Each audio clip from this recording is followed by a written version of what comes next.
Hi friends, today's video is about using a foam roller to help your neck and your spine align and to get your shoulders feeling really good. This can be wonderful for abating headaches, for just relaxing through your pecs and your collarbone. And the lovely thing is that gravity does most of the work here. So even if you just get a foam roller and lie on it, it's going to be valuable for aligning your spine. So first of all, you need a 36-inch foam roller. That's a standard length, and it should fit your spine. Hopefully it will be long enough for your spine. If you're very, very tall, you might need a shorter one, but I've never met anyone who couldn't use this one, including a pro basketball player. So it will probably work for you. So there are many different kinds. This one is very, very soft, right? This is lovely if your body is feeling tender. This one is a very, very hard. The hard plastic. It's great for rolling out stiffness in muscles. That's another use of a foam roller, but it might not feel as comfortable while you're doing the exercises, but you might like it. This one is smaller in circumference, and this is really good if you're a narrow, slender person and the big roller is too wide for your shoulder blade comfort. So that's where this one comes in. And this one is a half dome, and this one gets you lower to the ground. Also, that smaller one does too, so that your shoulders, when they lay off of the roller, they don't feel overstretched, and you don't have a balance challenge with this. So I'm just letting you know kind of some of the different options. This one is my favorite. This is kind of a medium density, so it's not too hard, and it's a regular size. So I really love this one. And what I'm going to do is I'm just going to scoot my butt down toward the end here, and I'm going to lower myself down all the way on the roller. You can put your hands on the floor. You can put your hands on your legs. I'm going to go all the way down. And I want my whole spine to feel supported. So you don't want to say, if you're here, you don't want to say, that's good enough. No, you want that occipital ridge back here to be supported. If you lie down and your chin is up like this, that means that you've got some neck stiffness here, in your cervical spine is like extended, that you might need a little blanket or a little pillow here under your head to begin with, because we want your face to be facing straight up, not tipped back, because then gravity can really affect the whole spine equally. So I'm here on my roller, and I've put my arms on the ground, palms up. And if that's too much on your shoulder already, you can slide your arms in closer to the roller. And that'll alleviate some of that shoulder tension. And the first thing I'm going to do is just feel my spine from end to end. I'm just going to feel how supported my spine is. Feel your head. Feel your head on the roller, and let your head feel warm and almost like it's softening in the back there. And feel that gravity is just helping you relax your head into the roller. Feel the space between your shoulder blades and how that space is supported by the roller, your heart right on top of that, able to expand with each deep breath right there on top of the roller. Your low back will have a small lift in it, So your low back's not going to be on the roller. You're letting your back be natural here. Gravity is going to pull it into alignment, but not unnatural alignment. Okay, so we're not trying to force anything.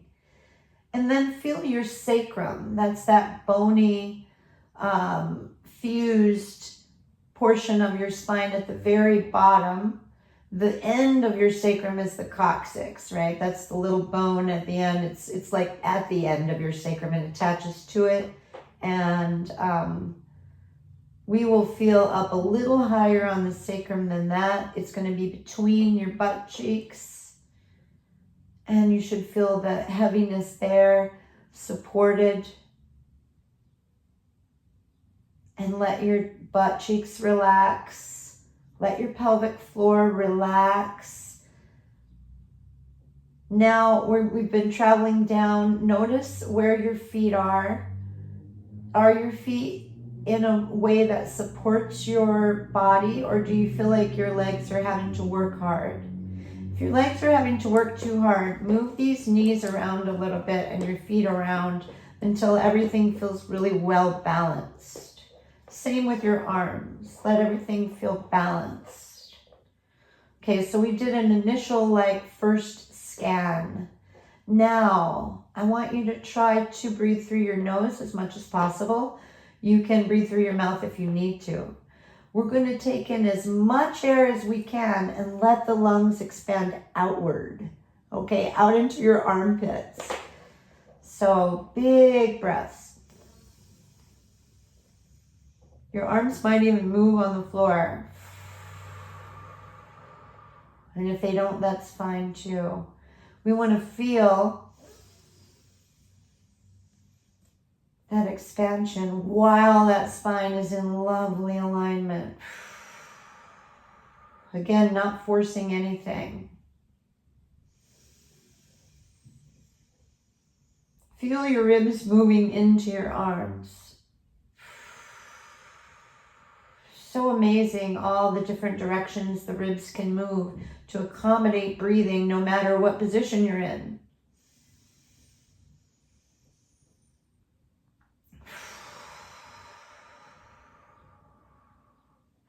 So like I said at the beginning, just lying on your roller is one of the most beneficial things you could ever do with your roller. And if you have a neck ache, or if you have a headache, or once I got a concussion and the immediate thing that I wanted to do was lie down on the roller. I hit my head on the top of it and I just wanted to lie down on the roller. There wasn't a roller handy, so I rolled up the big living room rug where I was and lie on that and let my neck and my brain all be in one line, because your spinal cord goes through your spine, right? And that's like the tail of your brain. It's not some big nerve. It's really brain tissue that your spine is protecting all the way down. It comes off of your brain. We want this to be aligned as much as possible, and especially in times of stress or, like I said, headache, head injury. And we want to line those things up and just let them float. And the reason that this allows you to float more than just lying on the floor is because you need room for your shoulder blades and you need room for your butt cheeks, right? And so when you lie on the floor, those things don't have the same kind of room. And there's a few other reasons too. So your palms are going to be up here for the best opening of your collarbone and your heart area. But if you're having trouble balancing, you can turn your palms down. So I'm just going to now show you a couple of stretches that you can do while you're here on the roller. And let's see, I'm going to be able to see my neck well. Okay. So first thing we're going to do is we're going to reach our arms up with palms facing each other. Now, you don't want to reach up so high that your neck starts bending and your thoracic spine here starts bending. You just want to reach up enough that the shoulders do what's called protract. So the shoulder blade moves on the side of the body, right? So it moves on these ribs, almost like they're little, like multiple train tracks that pull that shoulder blade this way. So that's protraction. Now I'm going to let my shoulders retract. I'm letting them come back down toward the roller. I'm not pulling them down because that is not going to feel good and it's not really going to serve any purpose for us. We're just letting them come down. Gravity is already pulling them. I'm going to reach up again, and I feel my shoulder blades move away from each other as they come up on the side of the body. And I can feel a little stretch in my neck, and then I let them come back down. I'm going to do that again a few more times. If you notice that your shoulder blades are coming up in your neck, that's not what we're trying to do. So you don't want to go extra far and like distort your neck at all, because we want gravity to keep working here on the spine. And meanwhile, we're going to be shifting some of those peripheral muscles that attach to the spine. So I'm protracting and then gently retracting my shoulders, right? Shoulder blades. My arms stay straight. Now I'm going to protract my shoulders so my fingers go straight up toward the ceiling. I'm going to rotate my arms at the shoulders so that the bendy part of my elbow goes in toward each other. The pinky side of my hand goes toward each other like this. Then I'm going to pull out. I'm not trying to touch the floor. I'm trying to open my chest. And I'm trying to externally rotate my shoulders. Keep your chin in slightly. Let your heart open. Again, not trying to go toward the floor, into the floor, because if you go all the way into the floor, chances are you're going to be distorting your shoulders a little bit, or you might be extra arching your back to get there. And if that's not the case for you and you're still like, well, dang, my thumbs are touching the floor, it's okay. But really, if your elbows pass your armpit, then it's hyperextension and you're taking stability away from the arms. Better to just stretch straight out and try to get wider instead. Opening up the chest, opening up the collarbone. Let's do one more of those. Pulling your arms apart as if there's taffy or a big band between your pinkies. Like pull apart. And I just looked at the camera for a second, but I really recommend doing this with your head neutral the whole time. So it might be good to like watch the video and practice one time while watching, and then try to just, if you want to review it again, just listen to my voice after that. Okay, so let your arms rest a second. We're going to come back to that, but we're going to do something for our calves that I really like, and then we'll come back to the upper body. So now, I've got my spine still relaxed. I'm going to flex one of my feet, and I'm going to slide that heel away. So I slide that away. I'm leading with the heel and pulling back real strongly with the toes. And I feel that calf stretch already. Try to let your shoulders stay down. Believe it or not, if you put it all together, your calf attaches and affects your neck. So it could be that you start going like this when you put that calf out there. Let your neck relax. Let your shoulders relax. And let that heel reach out as you pull all 5 toes back. Squeeze your kneecap up into your thigh now to open up the back of that knee even more. And I really, really feel this in my calf. If you want more stabilization, squeeze this glute. That's going to open up the hip a little bit more. That is going to also intensify your stretch. And I'm just going to hold that at least for 30 seconds. And then relax and slide it back up. And I just want to say, for me personally, That is one of the most effective calf stretches that I know, just for getting the calf itself. It's not stretching the hamstring, right? Like we're not lifting it up here. It's stretching that calf. And so if you've had a lot of ankle injuries, I've had tons of ankle injuries in both ankles, but this one especially. And I really, really, really feel this one more than just about anyone, probably because my spine is lined up too. Okay, now we're going to flex the other foot. Pull all 5 toes back. We're going to slide that leg out. Reach out with the heel. Let yourself relax as much as possible. Try to let those shoulders relax. Let your collarbone area relax. Let your shoulder blades relax. Let your neck relax. And reach out with that heel and pull back with all 5 toes using your shin muscles to do that. And hold, then tighten up that kneecap into your leg. So using that quadricep, oh, such a good stretch. Such a good stretch. And then if you like, squeeze that glute as well to open up that hip flexor and stabilize yourself more on the roller.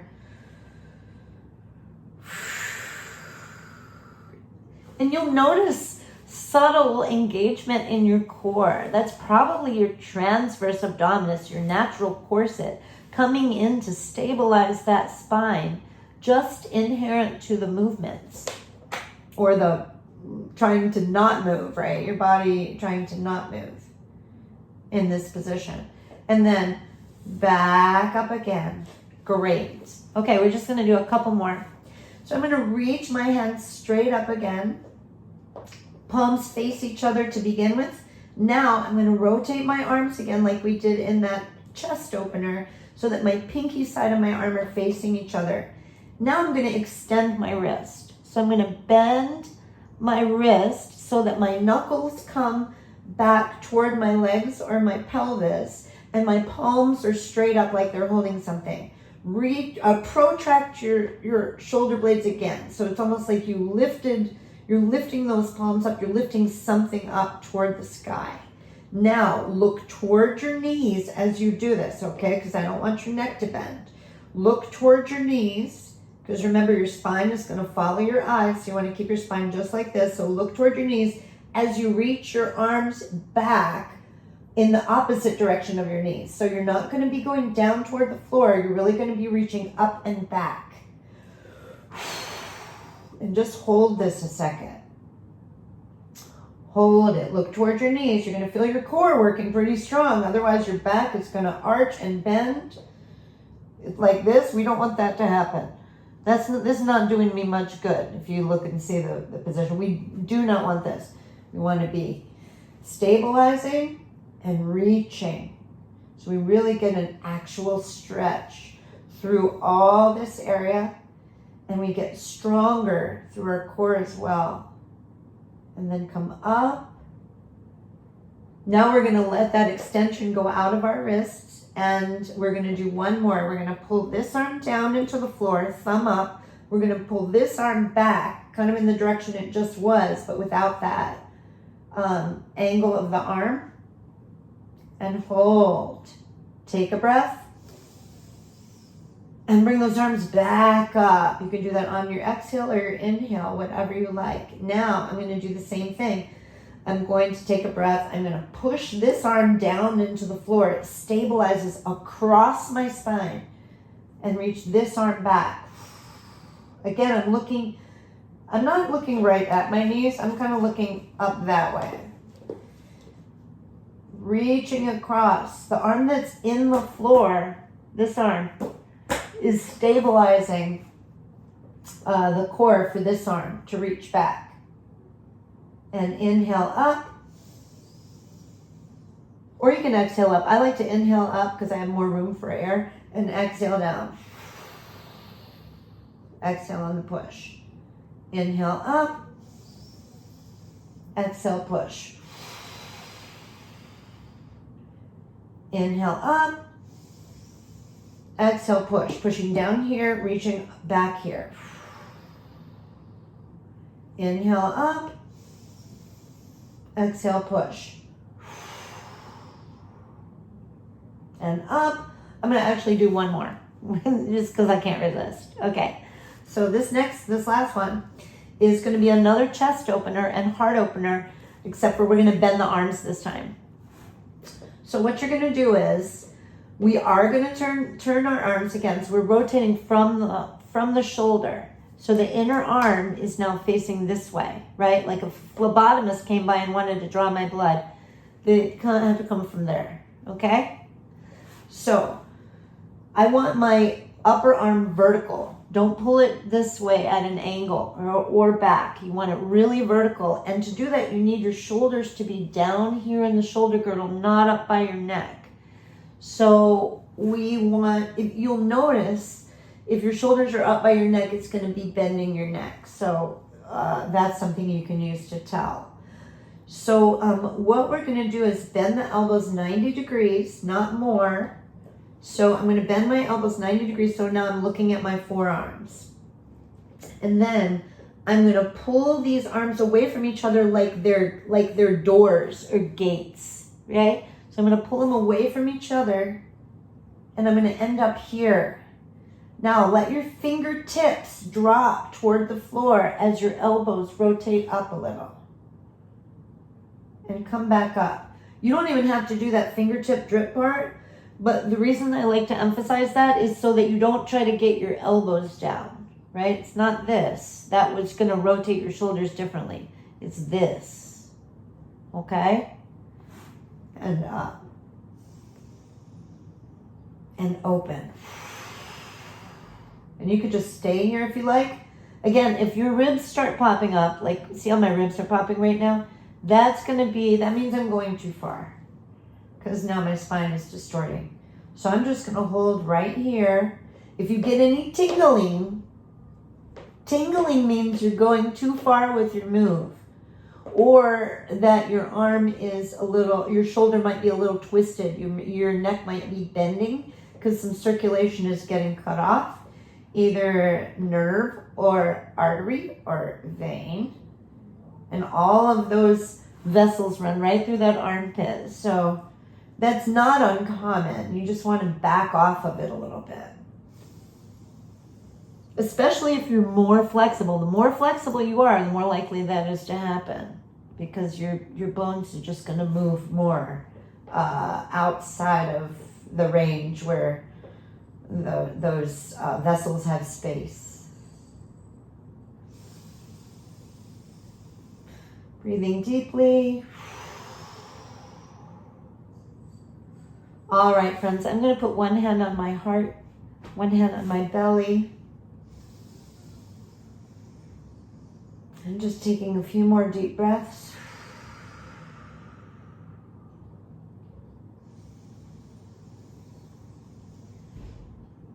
Feeling the expansion in my whole body, really, my whole trunk, but especially through my lungs, through my heart.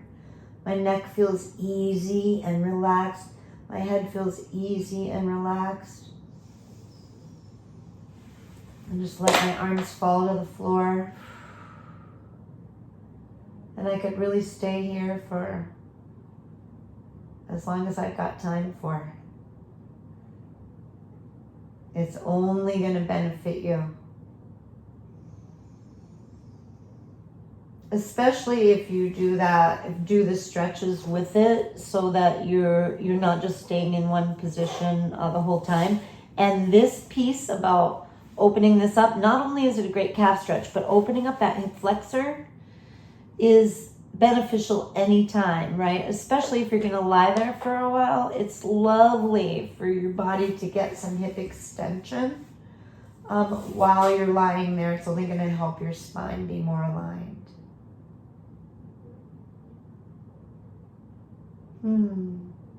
All right. I hope you enjoyed playing with your roller. If you have any questions, please leave them in the comments below. Hope you have a great day.